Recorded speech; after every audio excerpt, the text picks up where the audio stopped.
As you may have noticed, the chairman and I are joined today by the CENTCOM commander, Admiral Bradley Cooper. He just returned from the front lines to see the troops and meet with allies, and this morning briefed us, just before this briefing, on the latest on all aspects of Operation Epic Fury. So after the chairman concludes, we'll ask Admiral Cooper to share a quick update on the ground truth from his trip to the region as he continues to implement an ironclad blockade and ensures that our forces are maximally postured to restart combat operations should this new Iranian regime choose poorly and not agree to a deal. And that is what we urge this morning, that this new Iranian regime choose wisely, which is where we'll start with a message to Iran's military leadership, to the KH leadership and IRGC leadership. We're watching you. Our capabilities are not the same, our military and yours. Remember, this is not a fair fight. And we know what military assets you are moving and where you are moving them to.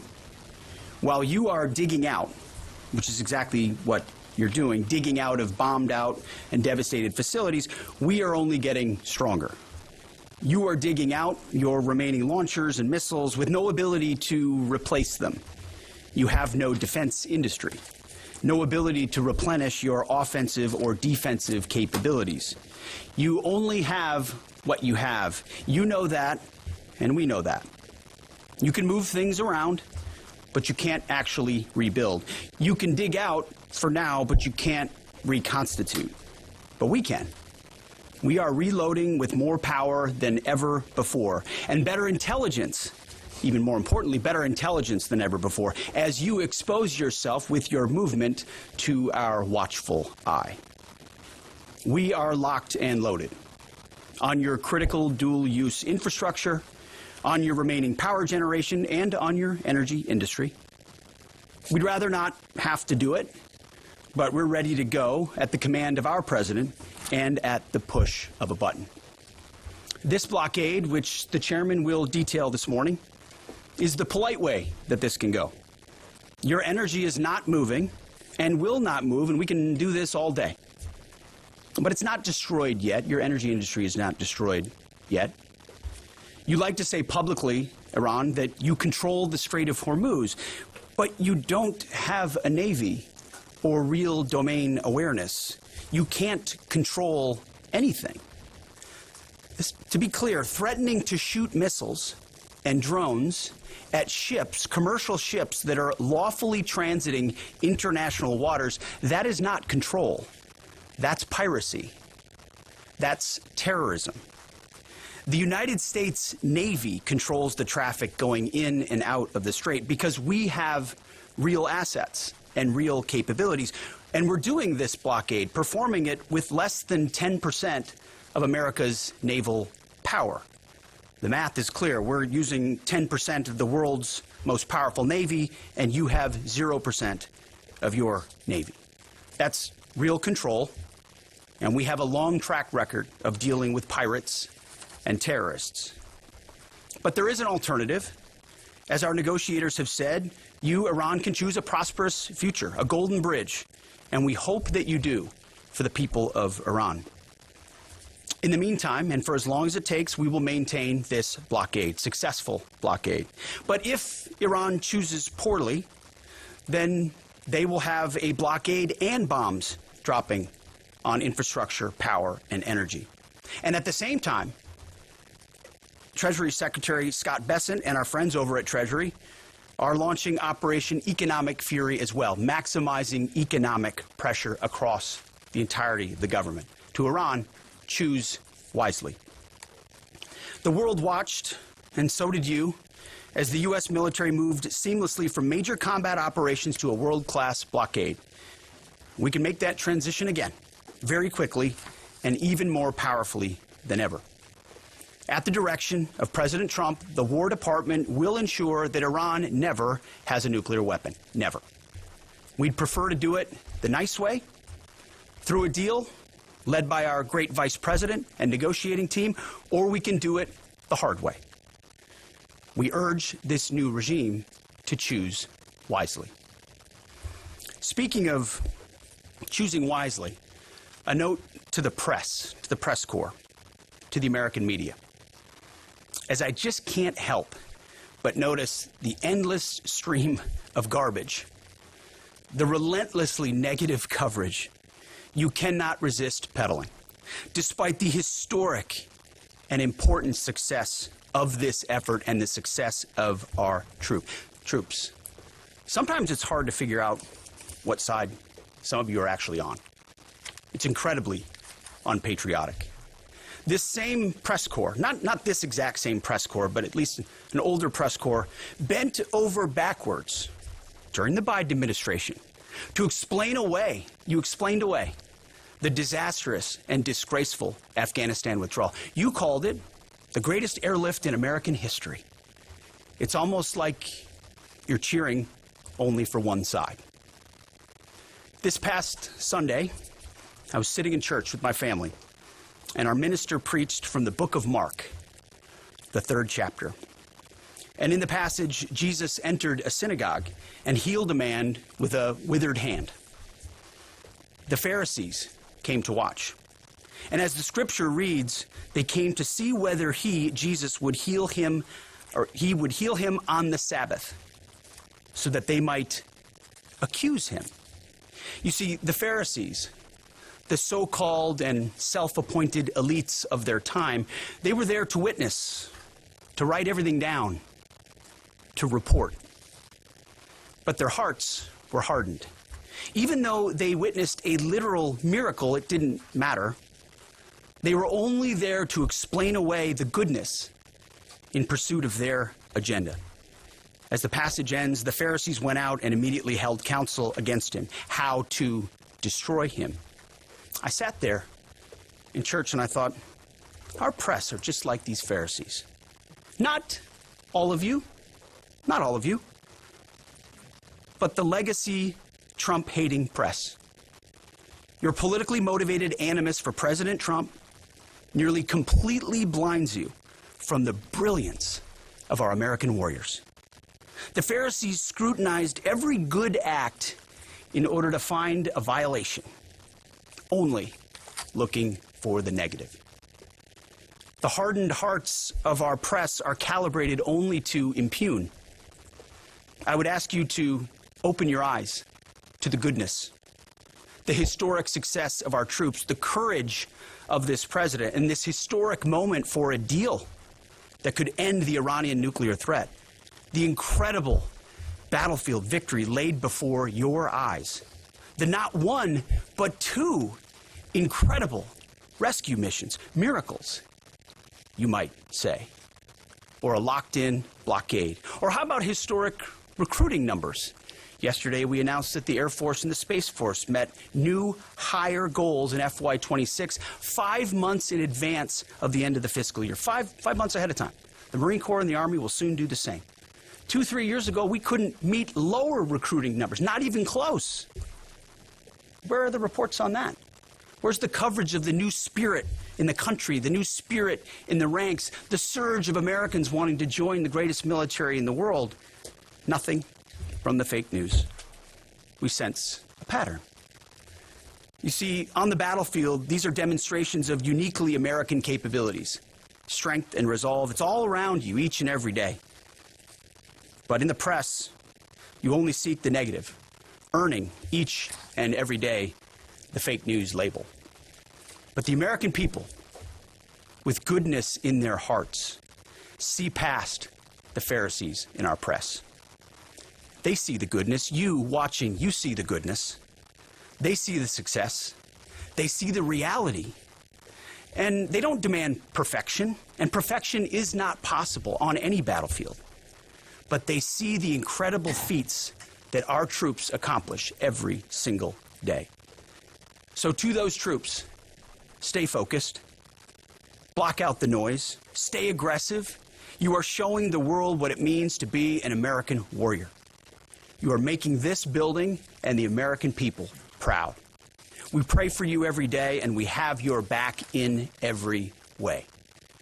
And to Iran, choose wisely.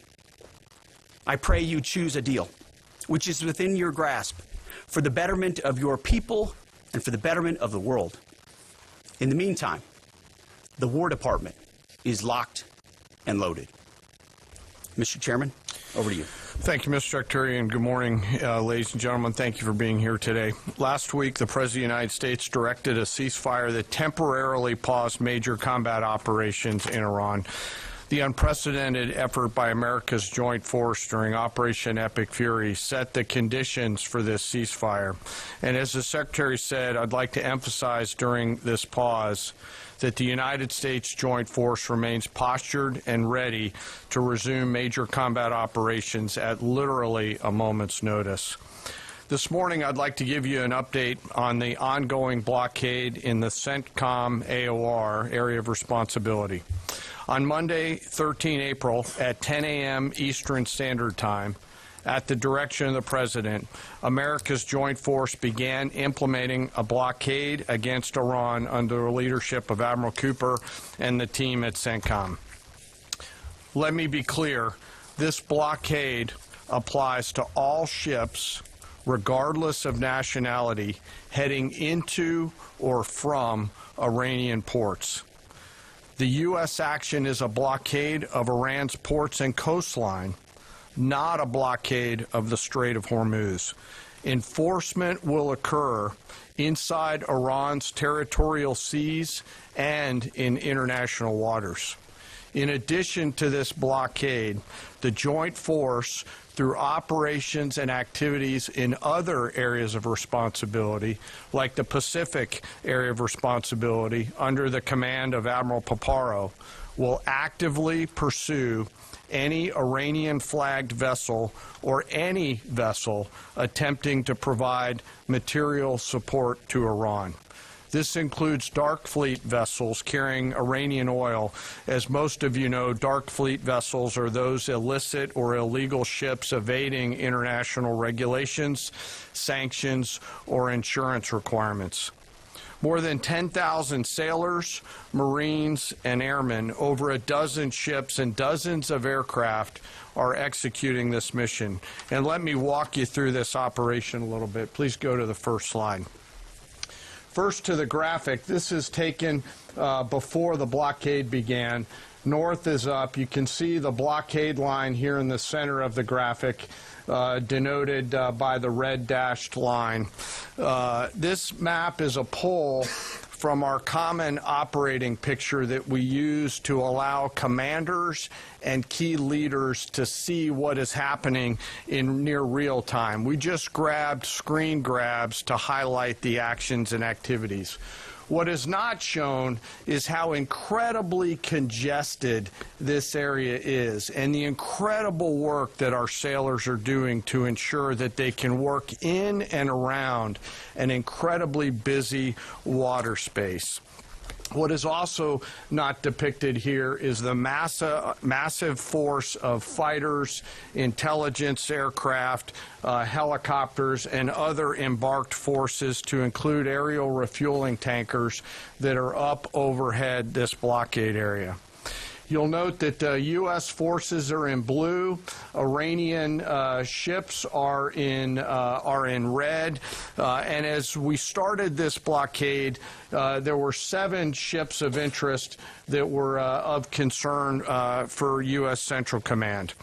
Through a variety of intelligence tools and with the assistance of the Office of Naval Intelligence and other intelligence agencies, the force began to hunt for potential interdictors at 10 a.m. Eastern Standard Time.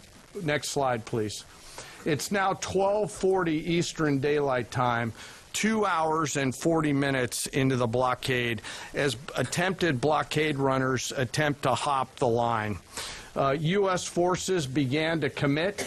Out in front of them was a range of intelligence, surveillance, reconnaissance, and tactical assets. And immediately these runners began to see, sense, and feel America's combat power compressing upon them. The lead ship, normally a destroyer, as depicted here, along with air power off of the USS Abraham Lincoln Strike Group, began to move towards those ships. At each point the United States Navy will transmit a warning. A young sailor, normally on the bridge of one of those destroyers, a junior officer, picks up that mic and transmits, and I quote, "Do not attempt to breach the blockade. Vessels will be boarded for interdiction and seizure transiting to or from Iranian ports. Turn around or prepare to be boarded. If you do not comply with this blockade, we will use force." And as this message is being transmitted, as I mentioned earlier, those ship masters can literally see, sense, and feel the pressure around them. It's a finely tuned machine, rehearsed multiple times, and executed now 13 times since the blockade has begun. Next slide, please. We're now 24 hours plus into the blockade. You can see the turning around of multiple ships, 12 of which stayed inside the blockade line, one of which not depicted off to the eastern side, turned around before even attempting it. Any ship that would cross the blockade would result in our sailors executing pre-planned tactics designed to bring the force to that ship, if need be, board the ship and take her over. And that includes a series of escalated force options, which could include warning shots and others. Next slide. The final graphic shows taken at 11:20 p.m. the night of 14 April. You can see that the captains of all these ships have made the wise decision not to move, transit, or run this blockade. As I mentioned, so far 13 ships have made the wise choice of turning around. And as we continue to hold this blockade at the order of the Secretary and the President, any vessel that compares to comply with our instructions will be dealt with accordingly.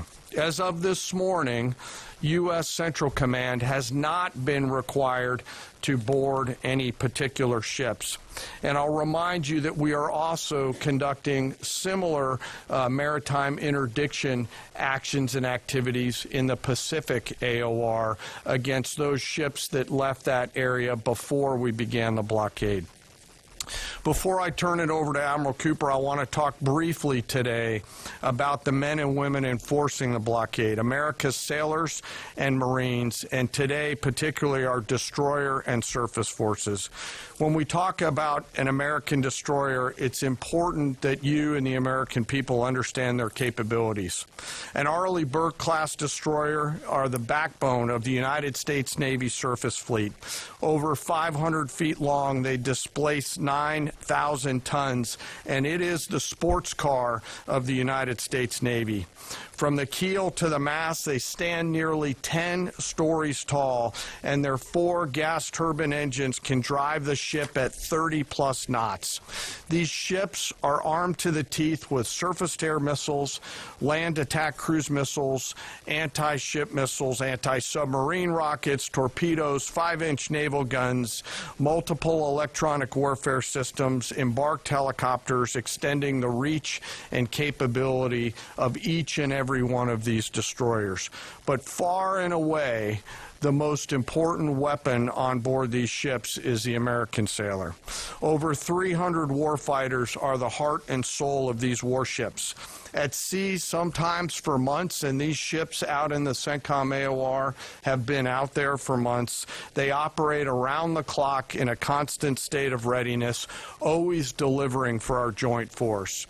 It's hot in the engine room. The engineering team keeps the lights on and the ship powered and able to respond to the orders from the bridge.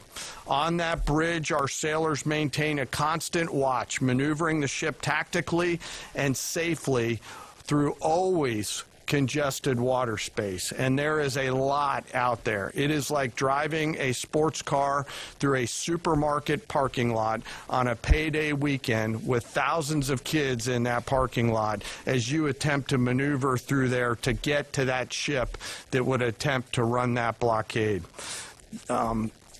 Down in the Combat Information Center, the CIC, the Tactical Warfare Center of the ship, that is where the decisions are made. As threats appear, these young sailors are making real-time decisions on how to identify these threats and handle them, and they always deliver. These ships are run by the youngest sailors in our surface warfare Navy. The helmsman, the sailor on the watch at the bridge, is normally just between 18 to 19 years old, and they are trusted to drive this warship through that supermarket parking lot without hitting anything. The conning officer, an equally young commissioned officer who's normally just a few years out of college, is the ones that are giving that young helmsman the orders on where to take that American warship to execute the mission that the Secretary and the President has given us.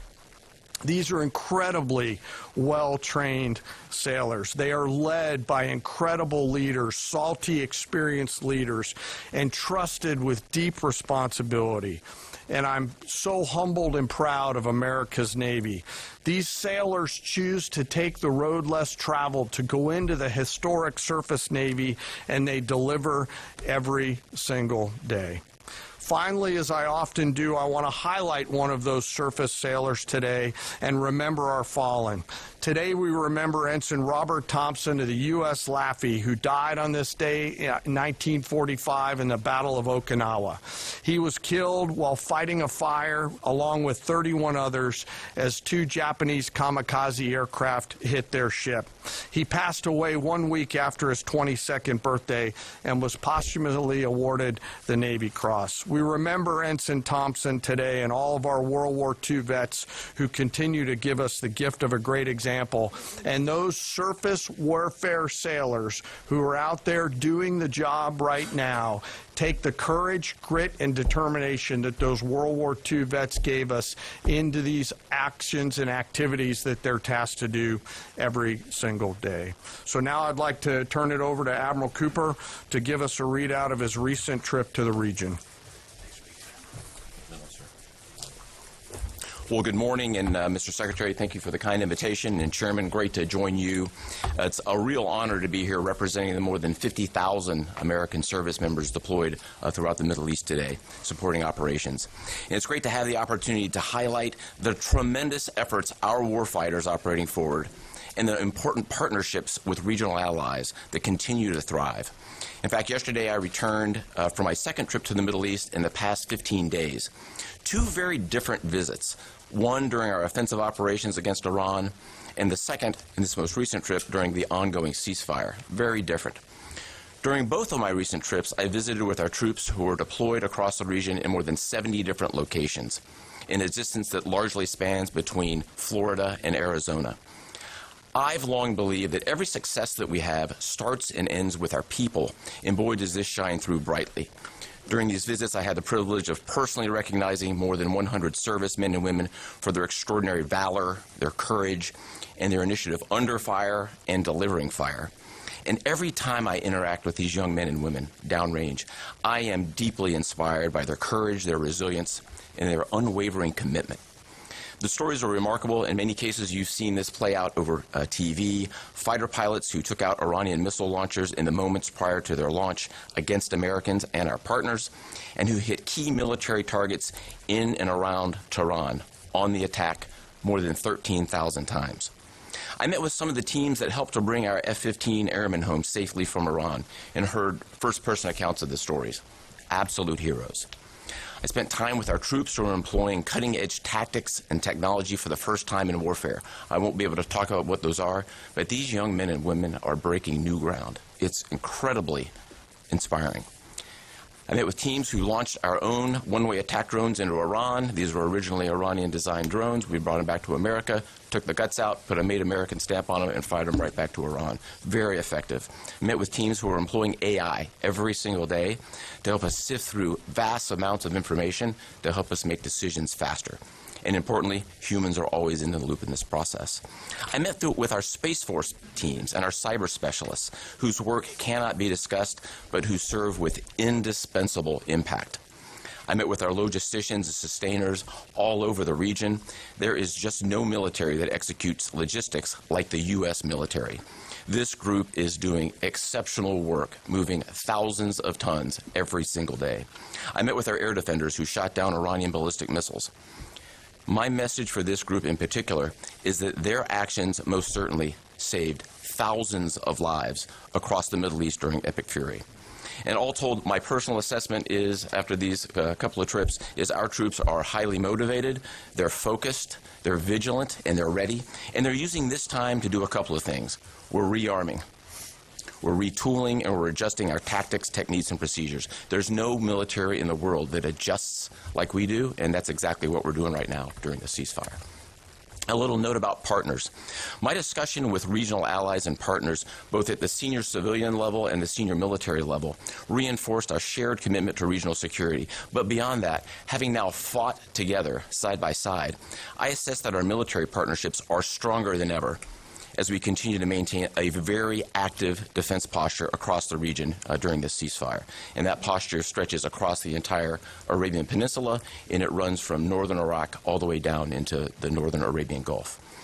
In creating the largest air defense umbrella in the world across the Middle East, we embedded specially trained U.S. military air defenders alongside our partner nation soldiers, side by side, literally side by side. And to give you a sense of their contribution and impact, the King and Crown Prince of Bahrain both personally knew our soldiers by name. These leaders expressed appreciation for our service member who continue to stand shoulder to shoulder with our partners in support of regional defense. And this is a sentiment that is widely shared across every Gulf ally. I heard this message over and over again, which is, we stand with you. As the Secretary and the Chairman have said, Bahrain, UAE, Saudi Arabia, Qatar, Kuwait, and Jordan have been exceptional teammates. I had a chance to meet with both their senior leadership as well as their troops. Boy, equally inspiring and equally committed to mutual defense. They defended Americans and they defended their own country. It was inspiring. And there's been no better teammate than Israel. Together, the four best air forces in the world, the Israeli Air Force, the U.S. Air Force, and the air forces of the U.S. Navy and U.S. Marine Corps, together met and exceeded our own military objectives over and over again. Twice in the past 2 weeks, I've met with the Israeli Chief of Defense to ensure that we remain closely aligned, and we do. And then finally, let me just close by saluting the brave men and women who are in uniform and who continue to answer the call with unrivaled lethality, great teamwork, and resolve. We've asked them to stay ready during this period, and that's exactly what they're doing. I couldn't be prouder, and I know that you and the American people share in that same pride. Thank you so much. All right, we'll take a few questions. Go ahead. Thank you. Alexandra Ingersoll, One American News. How is the Iranians' decimated command and control affecting the ceasefire at this juncture? Ergo, how are we enforcing a ceasefire with an enemy who has virtually no command and control? And then one other question about the Houthis being, have the Houthis been an issue in the Straits of Hormuz and the Bab al-Mandab Strait at the Red Sea? Or are we tracking that militarily? Appreciate that. On the ceasefire front, it's right. Their command and control capabilities are highly degraded. So their ability to talk, see, sense is at the worst it's ever been.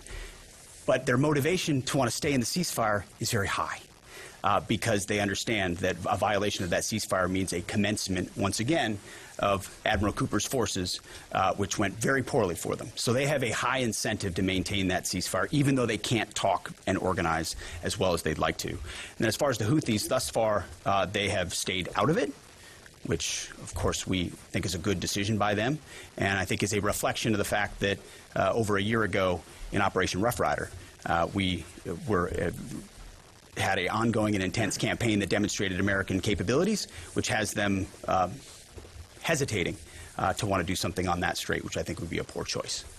Right here. Good morning, Mr. Secretary, gentlemen. David Zier, Real America's Voice.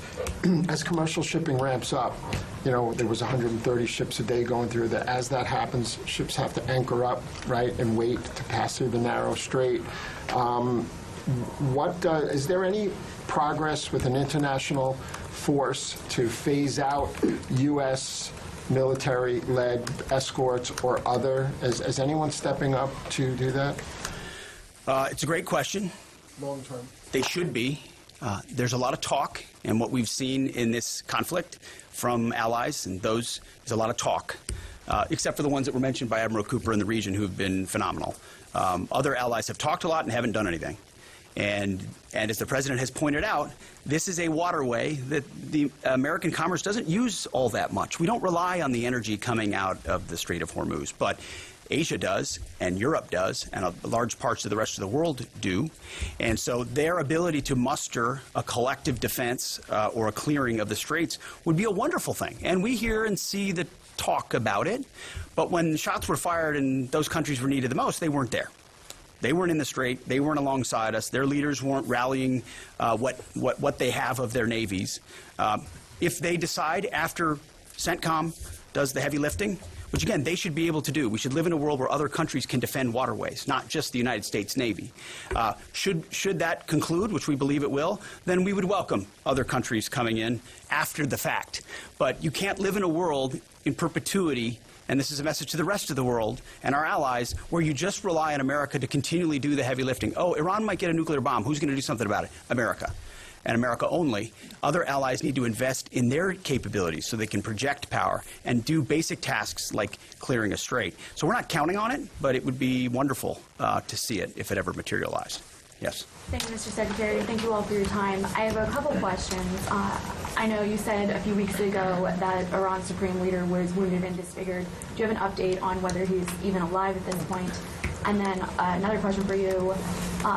Iranian embassy accounts are sharing an AI video of Jesus Christ kind of bloodily killing President Donald Trump. Does the Pentagon have a response to this, including the fact that this AI Jesus is casting Trump into hell?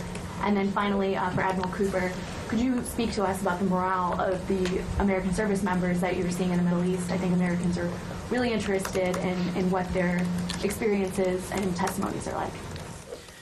As far as the status of the individual you mentioned, I believe it's the same. Not a lot coming from him right now, understandably so, a lot of fear.